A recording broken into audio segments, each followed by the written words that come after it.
BJP की इस जीत के मायने क्या है? वैसे भारतीय राजनीति के इतिहास में 2026 का बंगाल चुनाव एक ऐसी तारीख बन गया है जिसे दशकों तक याद रखा जाएगा। एक ऐसा किला जिसे अभेद्य माना जाता था, जहां दीदी का एक छत्र राज था, अब वहां भगवा परचम लहरा रहा है। लेकिन क्या ये जीत रातों रात मिली है? क्या ये सिर्फ एक चुनावी लहर थी? बिल्कुल भी नहीं।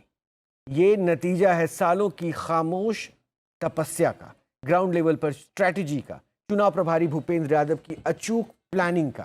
आपको बताते हैं कि कैसे बीजेपी ने टीएमसी के खेला को उन्हीं की जमीन पर मात दी।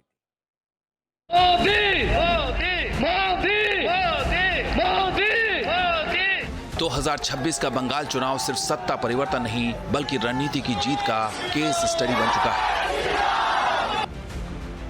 2026 का बंगाल चुनाव एक पार्टी के गढ़ पर सिर्फ कब्जा नहीं बल्कि ये कैंपेन इंजीनियरिंग का फॉर्मूला बन चुका है। एक तरफ ममता बनर्जी की टीएमसी का मजबूत किला, तो दूसरी तरफ बंगाल में बीजेपी के लिए भूपेंद्र यादव की मास्टर प्लानिंग। बंगाल की माटी, जहां राजनीति का मतलब सिर्फ सत्ता नहीं बल्कि वर्चस्व की जंग है, और इस जंग में बीजेपी ने वो कर दिखाया जो कभी नामुमकिन सा लगता था। ये जीत इत्तेफाक नहीं बल्कि एक सुनियोजित सियासी सर्जिकल स्ट्राइक है। लेकिन क्या आप जानना चाहेंगे कि इस जीत के शिल्पकार कौन हैं? पश्चिम बंगाल के चुनाव प्रभारी भूपेंद्र यादव, जिन्हें चुनाव का मास्टर प्लानर कहा जाता है।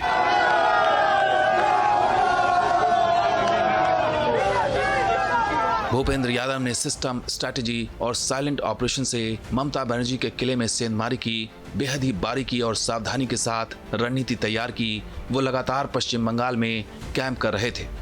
उनका बूथ मैनेजमेंट से लेकर उम्मीदवारों के चयन तक दखल था। करीब 40,000 बूथों पर पन्ना प्रमुख मॉडल को लागू किया।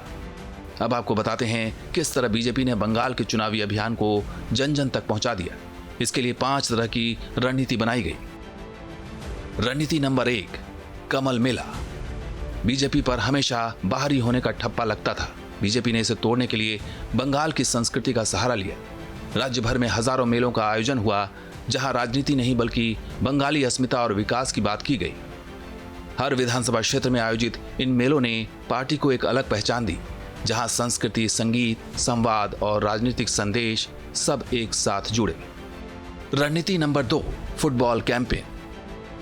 पश्चिम बंगाल में फुटबॉल महज एक खेल नहीं बल्कि यहाँ की नस नस में समाई एक भावना है, और बीजेपी ने इसी भावना को अपनी रणनीति का हिस्सा बना लिया। ममता बनर्जी ने नारा दिया था खेला होबे, तो बीजेपी ने इसे हकीकत में फुटबॉल के मैदान पर उतार दिया। ब्लॉक स्तर पर फुटबॉल टूर्नामेंट्स ने उन युवाओं को पार्टी से जोड़ा जो अब तक न्यूट्रल थे। रणनीति नंबर 3, नुक्कड़ सभाएं। बीजेपी ने हर गली तक पहुंचने के लिए नुक्कड़ सभाओं का सहारा लिया। जनवरी से 27 अप्रैल के बीच 12,000 से ज्यादा नुक्कड़ सभाओं का आयोजन किया गया। इन नुक्कड़ सभाओं के जरिए बीजेपी स्थानीय युवाओं से जुड़ी, उनसे संवाद किया, स्थानीय मुद्दों को फोकस किया और पार्टी का संदेश उन तक पहुंचाया। रणनीति नंबर 4, आंगन बैठक मॉडल।